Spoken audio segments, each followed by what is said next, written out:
تاریخ ساز، ای مرا بر خاک تو روی نیاز، ای کبیر تو بهشت جان من، عشق جاویدان من، ایران من. ای ز تو هستی گرفته ریشم، نیست جز اندیشت اندیشم.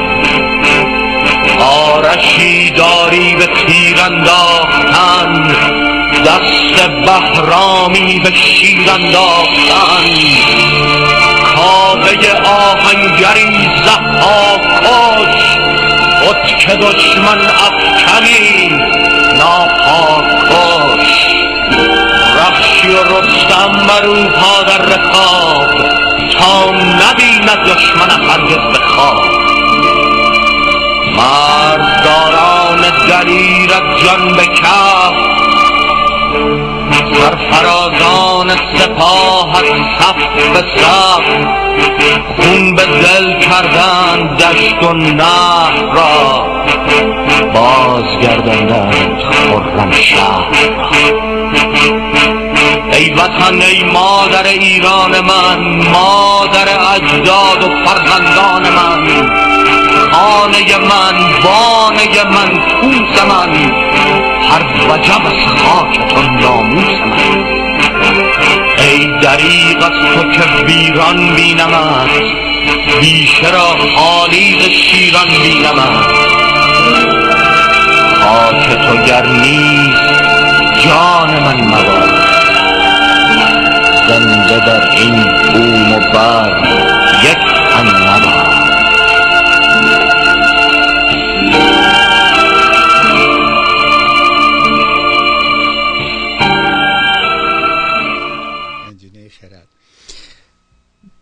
گنجینه خرد.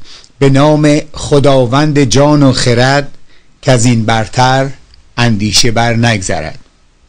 خرد رهنمای و خرد دلگشای، خرد دست گیرد به هر دو سرای. توانا بود هر که دانا بود، ز دانش دل پیر برنا بود. این فرمایشات حکیم ابوالقاسم فردوسی است در مورد خرد و خردگرایی. درود و ستایش همه ایرانیان به یزدان پاک.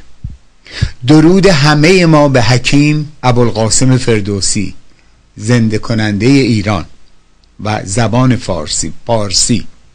درود من به همه ایرانیان برون مرز و به ویژه عزیزان درون مرز، که همگی به خصوص خاتونهای ایرانی مظهر مقاومت، شجاعت و دلیری هستند و همه ما به وجود خاتونهای ورجاوند و شریف سرزمینمان افتخار و مباهات می نماییم. البته اونایی که اون فاطمه ارهاشو جدا می زنیم. درود من هزاران بار به مرزداران دلیر و شجاع ایران زمین، که هر یک چون کوهی بلند و افراشته مرزبان ایران هستند، با گویش های گوناگون ولی با یک ایمان و یک هدف، آن هم عشق به سرزمین مادری و نگاهبانی آن است. امروز آدینه 30 تیر ماه 2571 شاهنشاهی ایرانی، برابر با 1391 هجری عربی و 17 جولای 2012 میلادی است.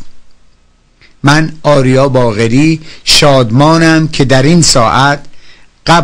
ساعت قبل از نیمروز به همراه کارگردان فنی برنامه آقای مهندس روزبه، میهمان خانه‌های گرم، پرمهر، با صفا و دلپذیر شما هستیم.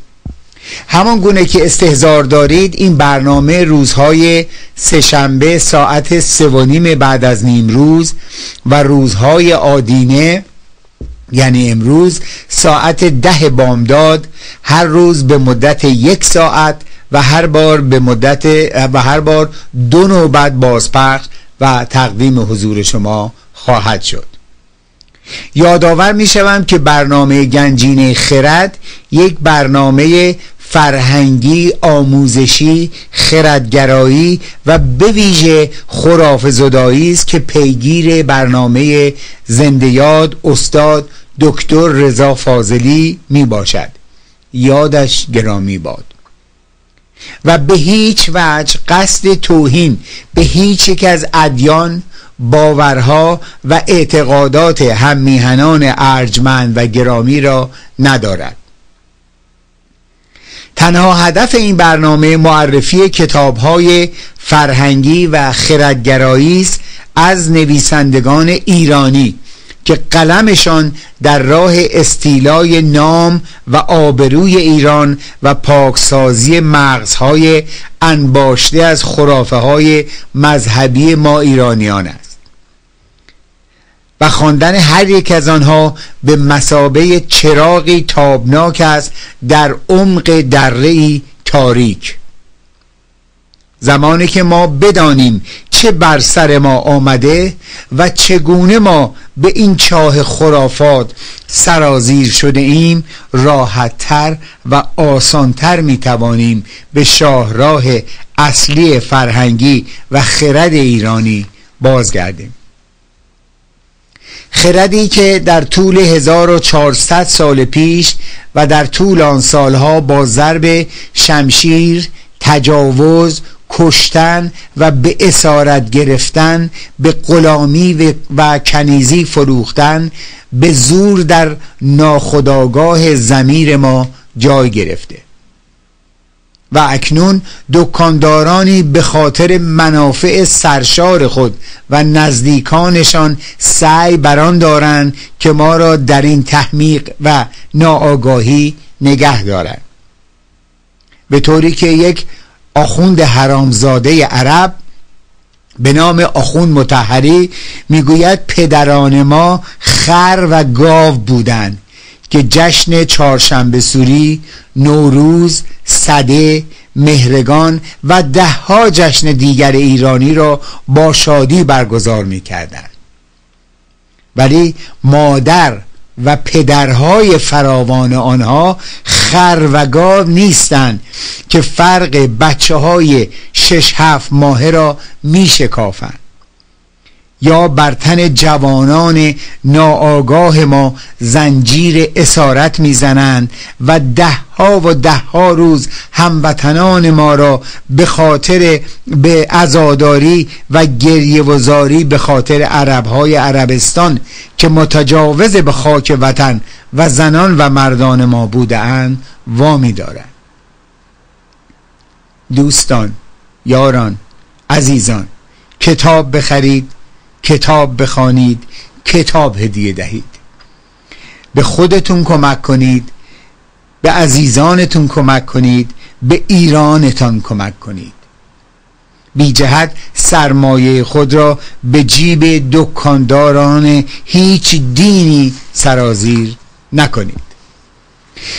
در 3 جلسه قبل تفکیک تقویم ایرانی و اسلامی را از آقای خلیقی مدیر شرکت کتاب درخواست کردیم که باید اذعان کنم روزانه 10 تلفن جهت همیاری و همگامی دریافت می کنم که باعث سرفرازی و افتخار برای من است که این کار به دست جناب خلیقی جامعه عمل بپوشد و افتخار برای آقای خلیقی البته و 100 البته. همچنین در مورد تعویض نامهای عربی و غیر ایرانی به نامهای ایرانی و به ویژه شاهنامه که شادمانه باید اعلام کنم تا چه حد مورد استقبال ایرانیان ارجمند قرار گرفته. خواهشمندم به عزیزان و یاران خودتون این مسئله را گوشزد کنید و در مورد نزدیکان این مسئله مهم را رعایت فرمایید. این اولین قدم رهایی از زیر بار خرافات اعراب 1400 سال پیش می باشد. امروز 1-2 مسئله دارم که خدمتتون میخوام عرض کنم. یکی در مورد حتما کتاب ها رو خدمتتون معرفی خواهم کرد. ولی یک موردی من همیشه از ماهنامه بیداری میگم اول از همه، که عضویت این ماهنامه رو حتما انتخاب کنید و ماهیانه $5 $10 $7 هر چقدر دارین بدین و این ماهنامه که هر ماه یک بار منتشر میشه رو بخرید. امروز یک مسئله خیلی یک بخش کوچیکی از اونو از آخرین شماره 63 شو براتون میخونم ببینید که چیه. اعتراف دکتر مهدی خزعلی پسر یک آیت الله. پسر آیت الله میگه چه کرده این که مردم به خدا و پیامبر و ائمه ناسزا میگویند؟ اگر جوانی منظور شاهین نجفی از دین برمیگردد که میخوان اعدامش کنن، ما مسئولیم. ما جنایت کردیم. آخونده داره به آخوندهای دیگه میگه ما زدیم و شکستیم و کشتیم، ما دریدیم و بریدیم و خوردیم. کوفتتون بشه. ما حلال خدا را حرام و حرام خدا را حلال کردیم. ما به نام مصلحت دین دروغ گفتیم، تهمت زدیم، غیبت کردیم، ناسزا گفتیم. ما به روی دخترکان تیغ کشیدیم و گیس بریدیم. اینا رو یک بچه آخوند داره میگه که خودش هم گویا آخونده، به آخونده داره میگه. ما فقر و فساد و فحشا، نیرنگ و ریا و دزدی و اختلاس را به خورد ملت دادیم. ما باورهای پاک مردم را سپر بلای خود کردیم. ما همه را رنگ کردیم. ما ایرانیان مسلمان را واقعا که اون موقع اصلا کسی با دین کسی کاری نداشت، ما هممون در کنار هم زندگی راحت و خوبی داشتیم. هرگز من خودم شخصا توی مدرسه یا توی اصلا نمیدونستم که اون دوستم کلیمیه یا ارمنیه. ارمنی ها رو لحاظ لهجهشون یه کمی میشناختیم، ولی کلیمی یا مثلا بهایی یا هر دینی یا بی خدا رو اصلا نمیدونستیم که و اهمیتی هم نمیدادیم. ما فقط به شخصیت و وجود اون انسانی که باش دوست بودیم با اون فقط کار داشتیم و حرکت میکردیم. این یه مورد خیلی کوچولو بود میخواستم براتون بگم. مورد دیگری هست که منتظرم که فیلمش آماده بشه که خدمتتون بگم. حالا از مسائلی که ما داریم و خدمت شما تقدیم میکنیم، خب نازنینمون هم هست. پس اون حالا 4 تا DVD ما داریم به اضافه یکی اخیراً اضافه شده 5 تا. من DVD ها رو خدمتتون میگم. اولش هست زرتشت دوباره متولد میشود. این DVD رو داریم. 2 تا DVD داریم در مورد ایران. یکی هست ایران طبیعت و تمدن که ممکنه عکسش رو داشته باشن به شما نشون بدن، و یکی هست ایران قدیمیتر و پیرتر و بارورتر و به سابقه بیشتری داشتن از تاریخ. یعنی کشور ما بیش از 10,000 سال تاریخ شناخته شده داره که من شنیدم و میدونم، یعنی توی یکی از روزنامه ها خوندم که یک خم شراب هست که از طرفهای بلوچستان آوردن و در یکی از دانشگاه‌های آمریکا روش مطالعه میکنن سالهاست و اینو تشخیص دادن که 8,000 سال قبل توی این شراب درست میکردن. این قدمت ایرانه. و این 2 تا DVD اینا قدمت ایرانو و تمام گوشه و کنار ایران و گوشه و کنار افتخارآمیز ایران، تمام ساختمان ها و آثار باستانی که در ایران هست و البته همه رو سعی بران دارن که از بین ببرن. این یکی از DVD هاست به نام Older than History Persia، یعنی ایران کهن‌تر از تاریخ.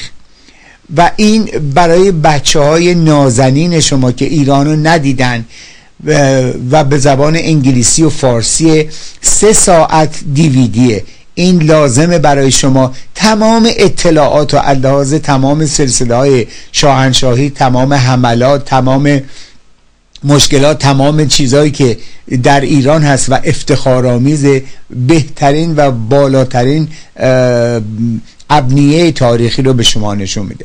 همچنین در اون فیلم ایران طبیعت و تمدن که تمدن ایران و تمام پادشاهان ایران و تمام اطلاعاتی که بچه های شما راجع به ایران دارن در اون فیلم بهتون نشون میده. بعد یک دیویدی داریم که یه فیلم به صورت فیلم سینمایی، ببخشید فیلم سینماییه و این به مدت 1 ساعت و 20 دقیقه است، اثر آقای خواجه نصیری، فرزند آقای دکتر حمید خواجه نصیری، شاعر و نویسنده معروف که ایشون زنده یاد هستن. این فیلم 1 ساعت و 20 دقیقه رو آقای خواجه نصیری تهیه کردن در ایران از گوشه های تاریک گروگانگیری کارمندان سفارت آمریکا و نگه داشتن اونا در 444 روز. این فیلمم براتون توصیه میکنم ببینید. یه فیلم جدیدی آوردیم که شاید گوشه هایی از اونو داشته باشن کارگردان عزیز ما نشون بدن، به نام اون فیلمی که گفتم در مورد گروگان ها هستش، به نام اسمش هست روسری طلایی و بسیار فیلم ارزنده و جالبی است و اینم عکس اون دیویدیه. اینا رو 4 تا دیویدیه، هر کدوم $50. ما اینا رو با هر کس 4 تای دیویدی رو اوردر بده به قیمت $100 تقدیم شما خواهیم کرد. یه فیلم جدید داریم، فیلم 3 ساعتی است از انقلاب ایران که بسیار این فیلم واقعا زیباست. من خودم دیدم 3 ساعت، یعنی 3 ساعته و من این 3 ساعت رو از پای تلویزیون نتونستم بلندشم. به نام Devolution، یعنی فروپاشی ایران و اونقدر این فیلم مستنده که هرچی از قول هر کس میگه خودش رو نشون میده. مثلا اگر از کارتر داره میگه کارتر این کارو کرد اینو گفت، فیلم واقعی کارتر رو نشون میده. از یزدی رو نشون میده، از خمینی رو، از اعلیحضرت آریامهر رو، از ایشونو، همه رو به صورت واقعا مستند به شما نشون میده.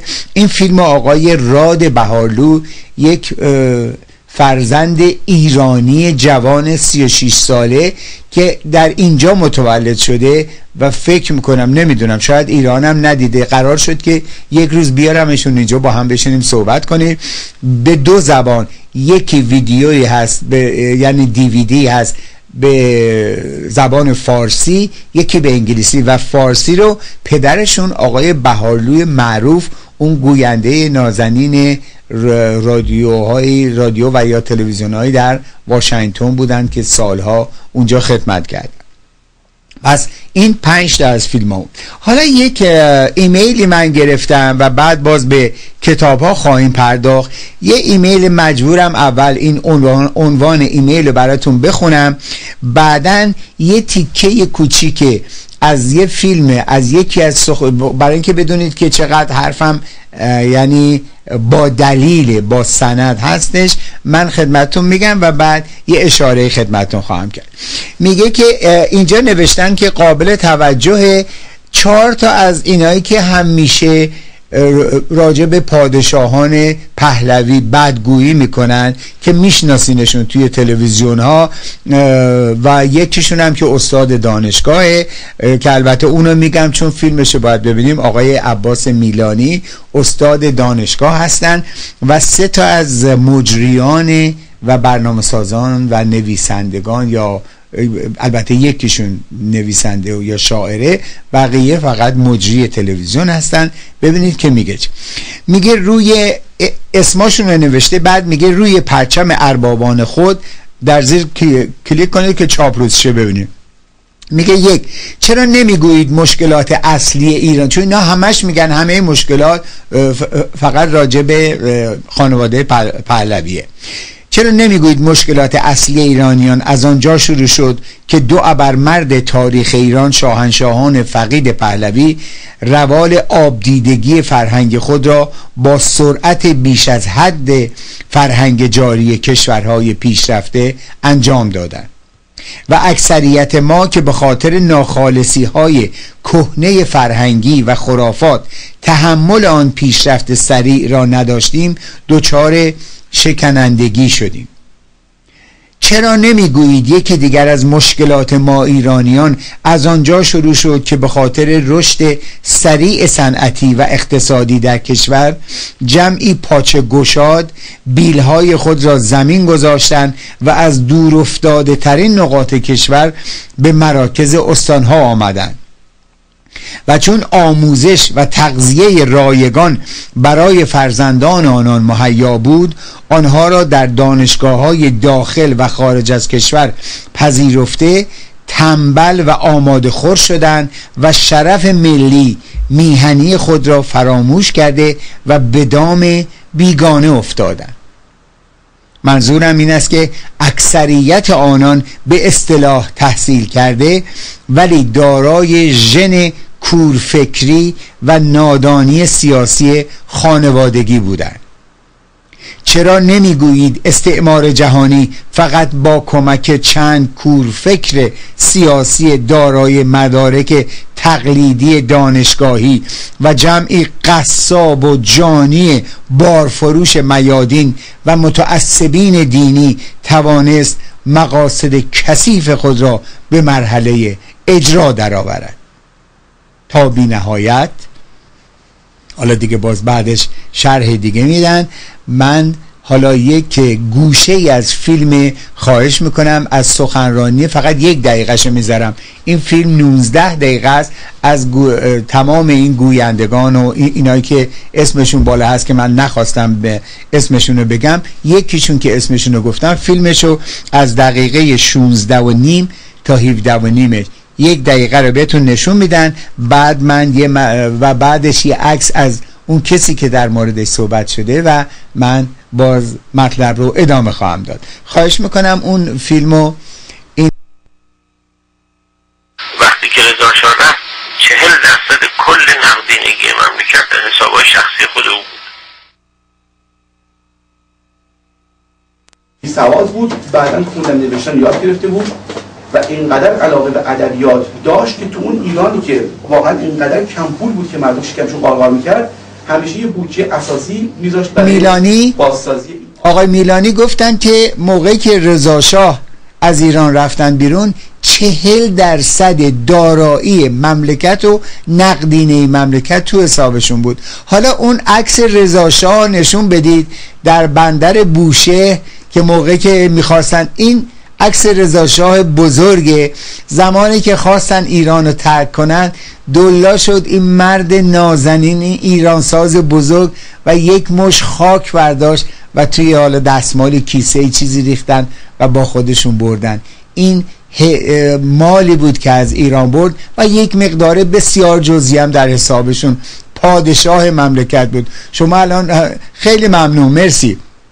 شما الان هر حمالی، هر بارفروشی، هر سقط فروشی، هر قصابی رو میبینین چند صد میلیون دلار پول داره. اینا که الان سر کارن، اینا که دیگه اصلا میلیون ندارن دیگه، همشون میلیاردی هن.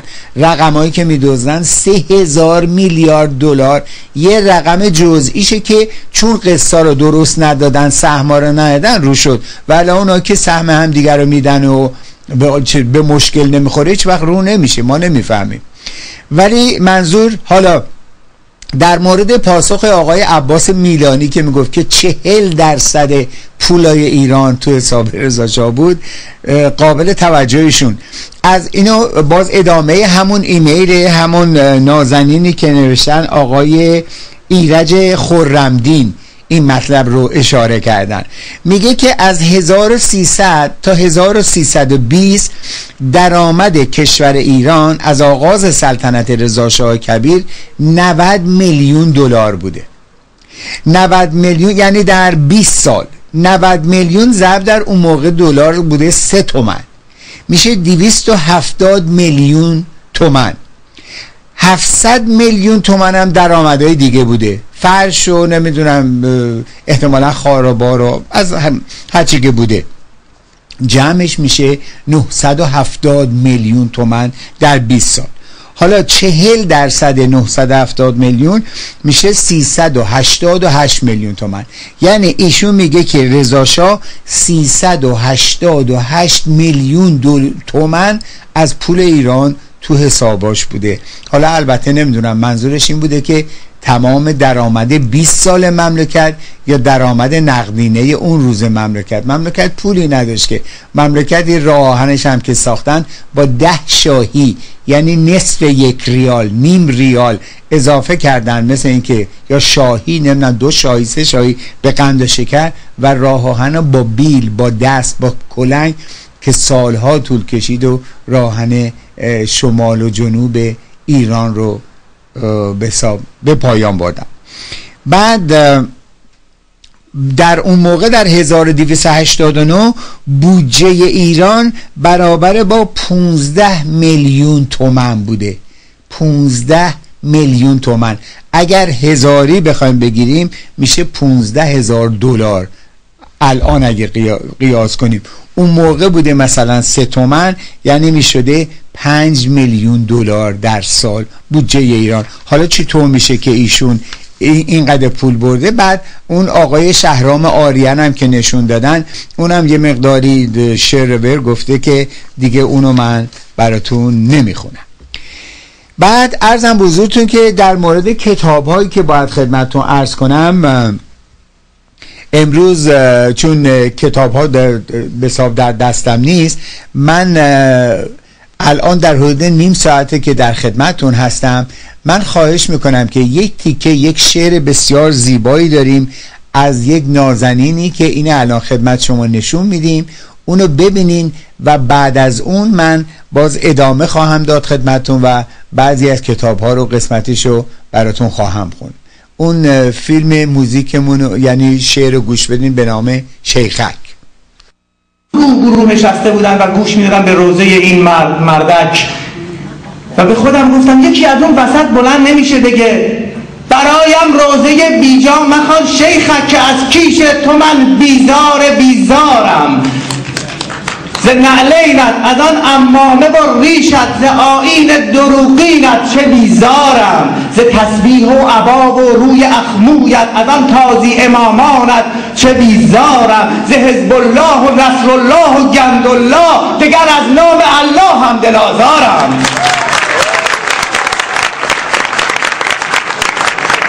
از این یاوه سرایی های تو شیخک ز روی مسجد و منبر دلازارم از این بازی تو بادین، دلازارم از این بازی تو بادین. از این داروی دینت من چه بیمارم. از آن جوجه بسیجی های بی وجدان، از آن جوجه بسیجی های بی وجدان سزای بیهجابان را به یاد دارم هنوز زخم ستم ها را، همه جای چماغش را به تن دارم.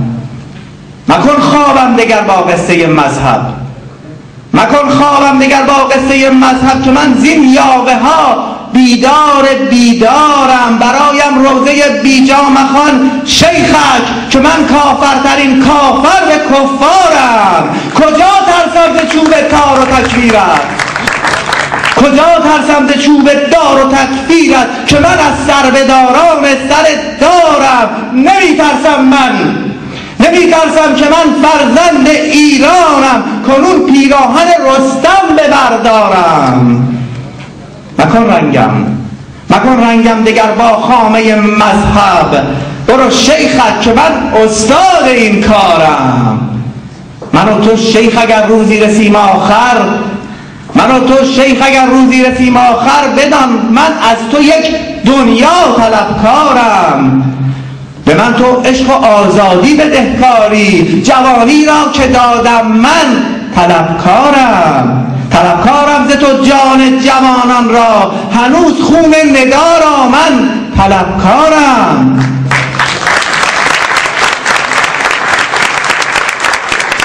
به خاک افتادان سهراب خونین را، به خواب افتادان سهراب خونین را، همه یاد عزیزان را به دل دارم.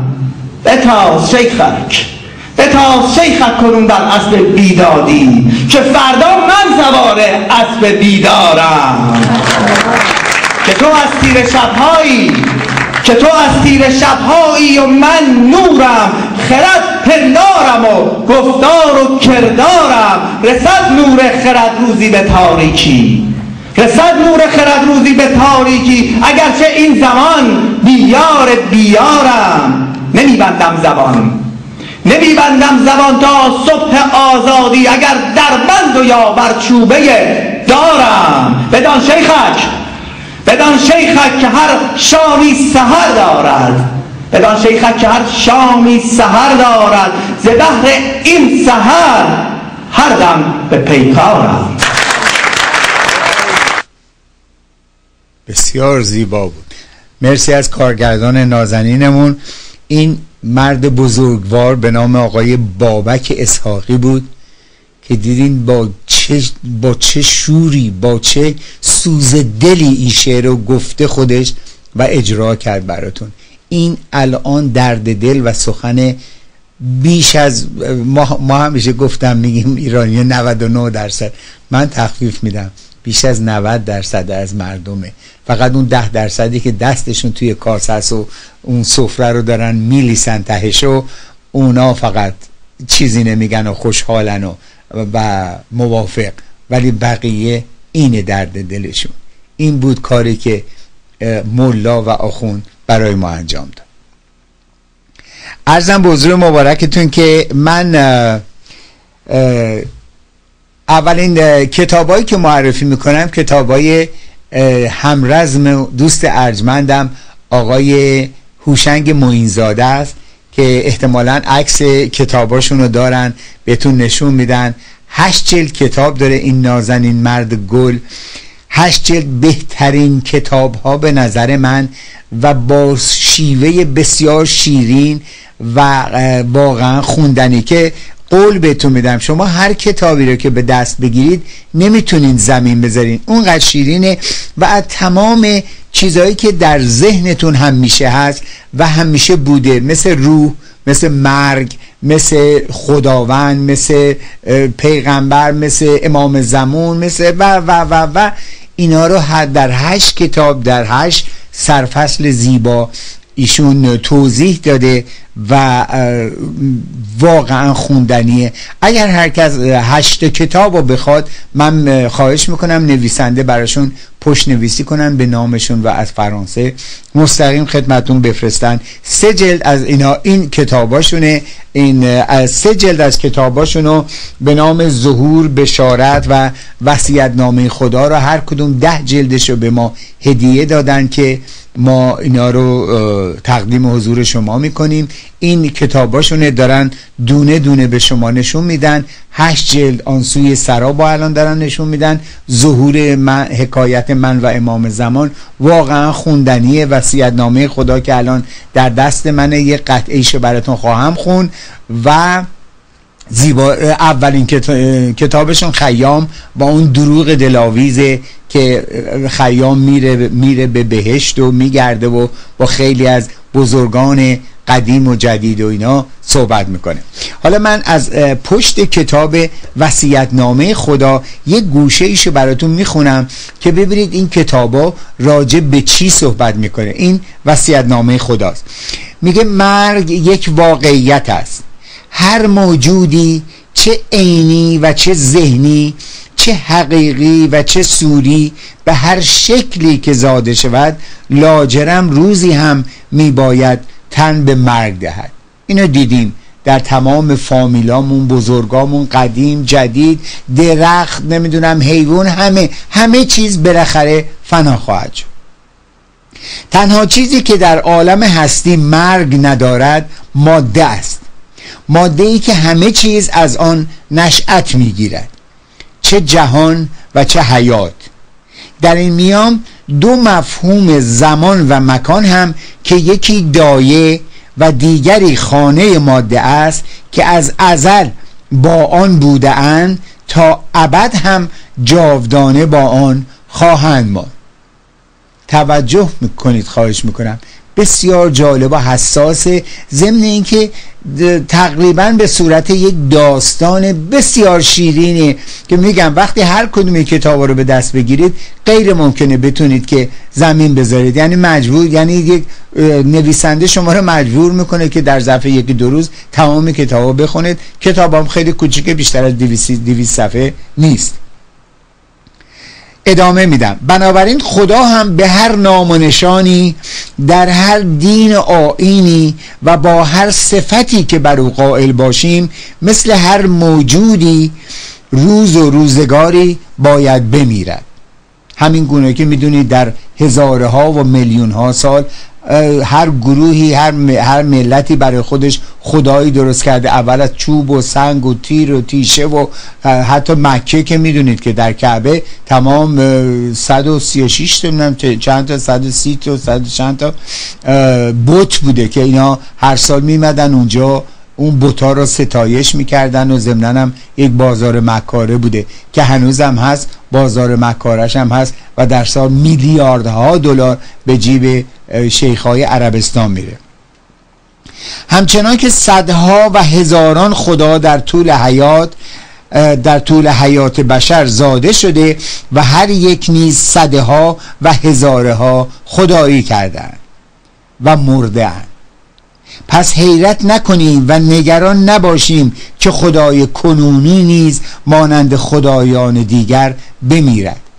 به اونایی که معتقدن بر نخوره، این واقعیت. کتابو بخونید و روش فکر کنید و ببینید که آیا حقیقته یا دروغه. برعکس خوشحال باشیم که این بار خدای در شرف مردن با بندگان خود سخن میگوید و برای دوران پس از خود تکلیف باورمندانش را روشن میسازد. وصیت‌نامه‌اش را بخوانید و ببینید که خود او با چه زبان ساده‌ای دلیل و ضرورت رفتن خود را شرح و راهنمودهایی برای دوران پس از خود میدهد. خداوند میگه او با دلسوزی به اوضاع نابسامان زندگی انسانها با آنها توصیه می کند که به زندگی طبیعی خود که با بی خدایی آغاز شده بود برگردند. خدا و دنیای دیگر او را فراموش کنند و تا زنده هستند از زندگی خود بهره ببرند که با مرگشان همه چیز به پایان میرسد. این از پشت جلد کتاب وصیت‌نامه خداست که براتون خوندم. کتاباشون هر کدوم واقعا خوندنی است. پس از اون از کتابی تهیه کردیم به نام کتاب سروها در باد از آقای امیررسلان افشار. چند نفرم درخواست کردن که تمامو براشون آماده کردیم و اونایی که آدرس و پولشو دادن و اینها خدمتشون تقدیم خواهیم کرد. البته کتاب دیگر خاطرات آقای امیررسلان افشار هنوز به دستمون نرسیده، نه به دست ما، حتی در هیچ کتاب فروشی. الان نزدیک 2-3 ماهه که نایاب شده و اخیراً یک به حساب انتشار کننده جدید هست که ایشون کتابا رو چاپ کرده و به زودی تقسیم خواهد شد و به هر کتاب فروشی و یا هر مؤسسه‌ای که فروش اینا رو در دست داره اینه کتاب خاطرات آقای دکتر امیررسلان افشار، آخرین رئیس کل تشریفات محمد رضا شاه پهلوی، در گفتگویی با آقای دکتر علی میرفیروز 180 ساعت مصاحبه داشتن و بسیار زیباست. من تا حدود 190 صفحه شو خوندم که واقعا شنیدنیه و از ایشون کسی بوده که همیشه همراه اعلیحضرت شاهنشاه آریامهر بوده تا آخرین لحظه، تا واپسین دم در خدمتشون بوده و هر چی که میگه واقعیت. بعد گفتم یک سهم مشخصی به هر جا میدن، به ما هم همینطور. ولی کسانی که با پیش خرید کرده باشن، پولش رو قبلا لطف کرده باشن داده باشن، اول به اونا میدیم و بعد اگر چیزی از سهممون مون به کسانی که فقط رزرو کردن. یک CD داریم که 2 جلد کتاب بسیار ارزشمند در مورد سمیناری هست از سمینار خلیج فارس از آقای دکتر صمدانی استاد بنده که ریاست دانشگاه امریکن گلوبال یونیورسیتی رو دارن و این CD رو در اختیار ما گذاشتن که این CD شامل 2 جلد کتابه که در حدود یه چیزی حدود فکر میکنم که 600 صفحه میشه و یک سمینار بسیار بزرگیه در سالهای 44 و 5 و اینها که تشکیل شده از بزرگترین اساتید دانشگاه تهران و دانشگاه های ایران به اضافه چند تا از امرای ارتش شاهنشاهی و در حضور آقای معینیان که گویا اون موقع در خدمت اعلیحضرت در دربار بودن و خلاصه چند تا از بزرگان 18 نفر از بزرگان و هر کدومشون حداقل 1-2 ساعت صحبت کردن و این 600 صفحه تمام اطلاعاتی که راجع به خلیج فارس و اطراف اون شهرها، دهات، نمیدونم جزیره ها و هر چیزی رو که در مورد خلیج فارس هست با ذکر نام و اندازه و حتی به سانتی مترش هم برای شما توضیح میدن. این 2 جلد کتاب و اگر خود کتاب رو بخوان میتونیم بدیم براتون کتاب کنن، خب خیلی گرون در میاد، 60-70 دلار پای ما در میاد. ولی اگر فقط CD رو بخواین که بتونین از روی کامپیوتر استفاده کنین، اون فقط به قیمت 30 دلار در خدمتتون میذاریم. ولی اینو جناب دکتر صمدانی به صورت رایگان و هدیه به تلویزیون دادن که ما اینو بفروشیم، شماها بخرید استفاده کنید، بخصوص کسانی که میخوان که تحقیق کنن در مورد خلیج فارس و اینو ما با دریافت 30 دلار خدمتتون تقدیم میکنیم. برای نگهداری این تلویزیون، این چراغ و این برنامه‌های مختلف تلویزیون. حضور مبارکتون که در مورد اینا همه خدمتتون عرض کردم، دیگه اینجا چیزی نداریم. یک قبل از اینکه باز به کتاب‌هایی که داریم، کتاب‌هایی از جناب دکتر مسعود انصاری، خودشون برنامه دارن در این تلویزیون و در خیلی از جاها و اصلا نیازی به گفتن یا یادآوری در مورد کتاب‌های این بزرگمرد ایران، این بزرگمرد نویسنده ایران اصلا نیازی نیست. ولی چندین کتاب دارن، 65 جلد گویا کتاب نوشتن و بیش از 300 مقاله های علمی. ایشون میدونید دارای 3 درجه دکترا هستن و کم نظیر این مرد یا تمام عمرشونو فقط در راه روشنگری و حتی چیزهای در مورد زبان، چندین کتاب دارن در مورد دستور زبان و غیره که اینا رو تقدیم حضورتون میکنیم هر کدوم رو بخواهید. و ضمناً یک کتابی دارن که ترجمه است به نام پول خون. این در مورد جنگ 8 ساله ایران و عراق صحبت میکنه این کتاب و اینو از اون کتابایی که بخون. من یکیشو گرفتم، خودم خریدم، هدیه دادم به یکی از عزیزانم.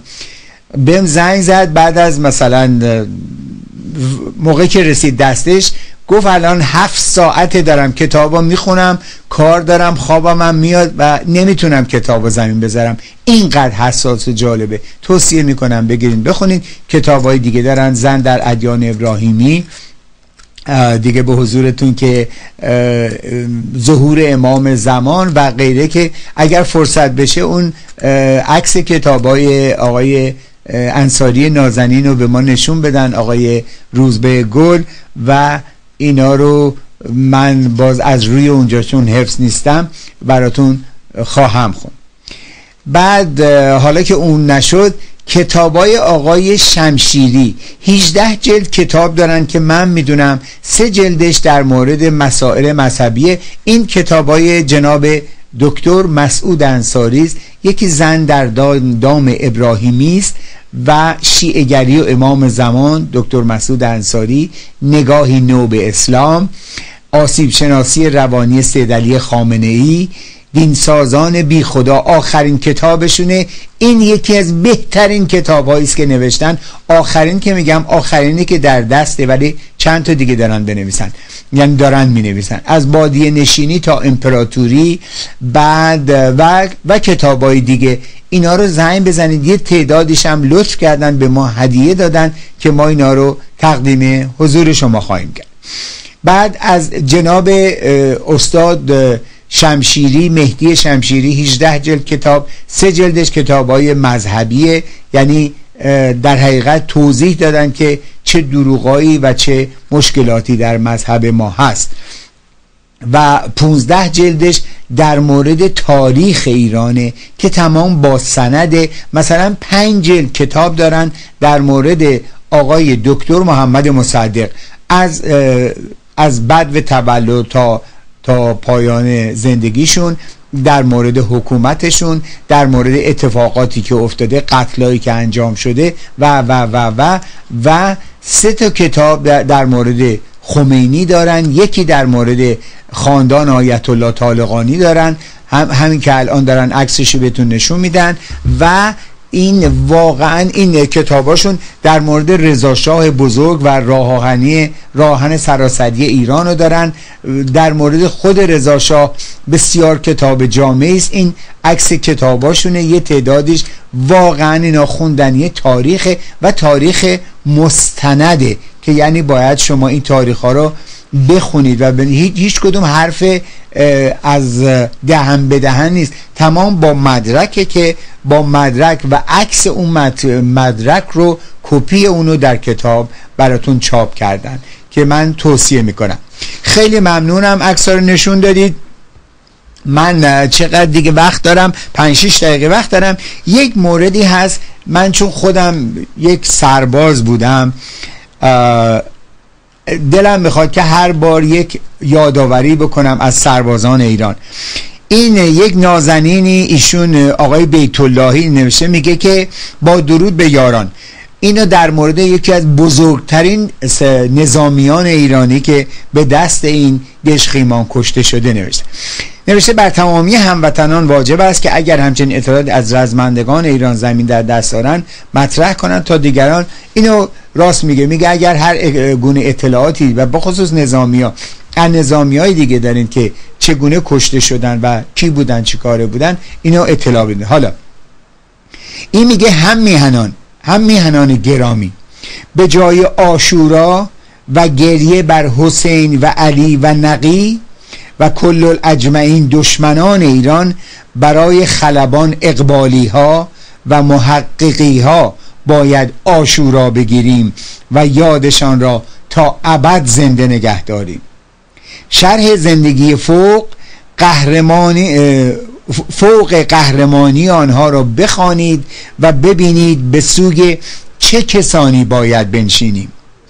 جانباختگان برای ایران یا دشمنان ایران و قاتلان نیاکان بی پشت و پناهمان، و مهمتر در زنده بودن خلبانها و آنها که زنده مانده اند به خاطر نگهداری امنیت آسمانهایمان ستایش کنیم، نه اونا که اومدن کشتنمون، به مادرامون خواهرمون تجاوز کردن و بچه سید برامون درست کردن. ایرانی ها مدیون سربازان جانباز خود هستند، نه مدهوش مشتی عرب متجاوز به ایران با آن پرونده پر از سیاه تباهی. بعد این شعار اصلی نیروی هوایی میگه بلند آسمان جایگاه من است. علی اقبالی دوست و همدوره من در دانشکده و همدوره من در دوره خلبانی در آمریکا بود. خواندن این مقاله برای شناخت علی اقبالی ضروری است. یادش گرامی. آقای فرهاد نصیرخانی نوشته یکی از افسران ورزیده و عالی خلبان نیروی هوایی است که اون سایت نیروی هوایی رو هم ایشون درست کرده. اینو خیلی سریع میخونم و دیگه یواش، نه هنوزم 5 دقیقه وقت دارم، ببخشید دولا میشم که ساعت رو ببینم. آقای عرض کردم که آقای نصیرخانی، جناب سرگرد نصیرخانی چی نوشته؟ نوشته ما ایرانی ها همه تام کروز را میشناسیم ولی قهرمانان ایران را نمیشناسیم. داستان فیلم نیست، واقعی است. میگه با قهرمان واقعی وطن پرست گمنام ایرانی آشنا شوید و اینکه چطور برای ایران جان داد. با جوانترین استاد خلبان نیروی هوایی ارتش شاهنشاهی ایران، سرلشکر خلبان علی اقبالی دوگاهه، داستان عجیب شهادتش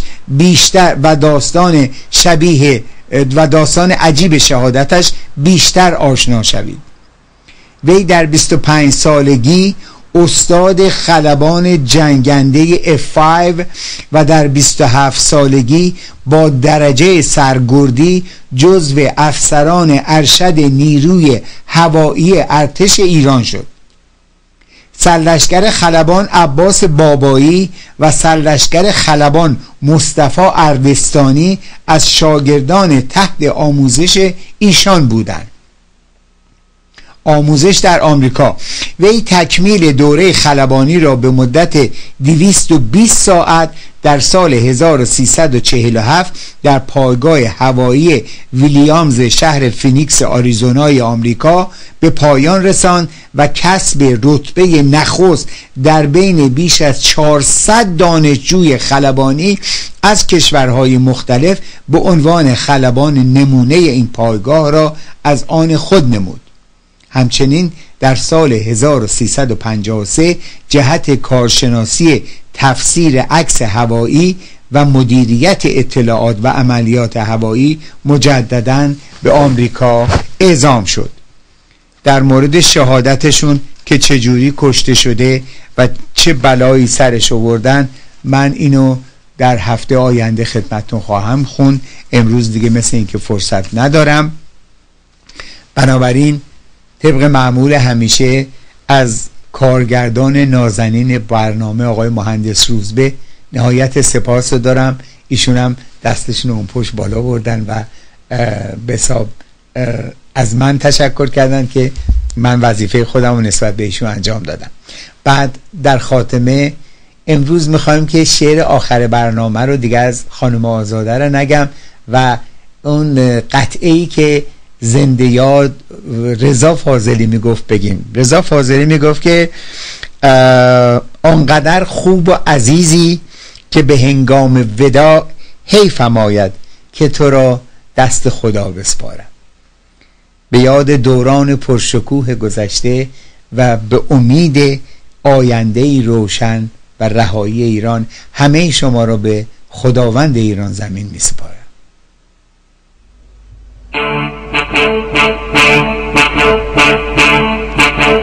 ای وطن، ای مادر تاریخ ساز،